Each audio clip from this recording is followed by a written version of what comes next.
Good morning, friends. If we have not met yet, my name is Keanu Hidari, and I serve as one of your deacons. I want to speak this morning about open minds, an openness that God creates within us, often in quiet and unexpected ways. In Luke's gospel, we read, "Then he opened their minds to understand the scriptures." The disciples received that gift from Christ. Their minds unfolded in the light of his presence. Jesus shows us that openness does not arise from willpower or resolve. It comes through the movement of God, who continues to speak and to surprise. That truth has shaped me in this community. I am an academic and an only child, drawn to analysis and to being in control of things. Yet in October 2022, during a quiet conversation with Reverend Mel, I encountered an attentiveness that was so patient and spirit-filled that something within me began to soften. I discovered what it meant to be addressed rather than managed. And through this congregation, through worship, prayer, and service, God's grace continues to open me in ways I could never have arranged on my own. When God opens our minds, God also opens our lives, including how we give, how we serve, and how we care. This week, as we read the unfortunate news from the Anglican world, I have been reflecting on openness in a season when many parts of the church are closing in upon themselves.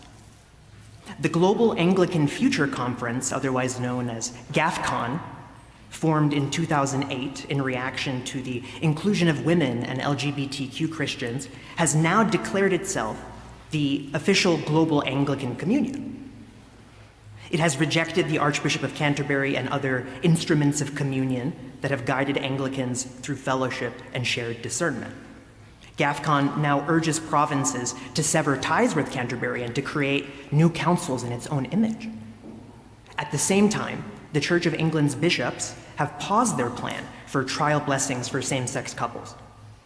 They described this decision as an effort toward greater unity. However, it seems to reveal a deeper hesitation, a reluctance to trust grace more than fear. Their words of peace might be concealing anxiety, and the welcome of Christ remains deferred once again.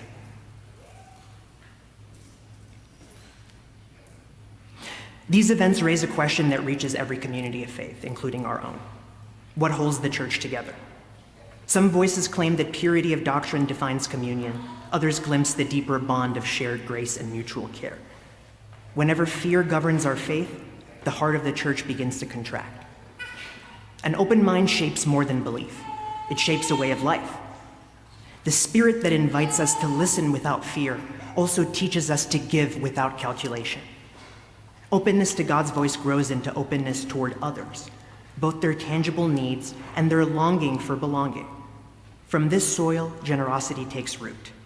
Giving becomes a visible expression of faith.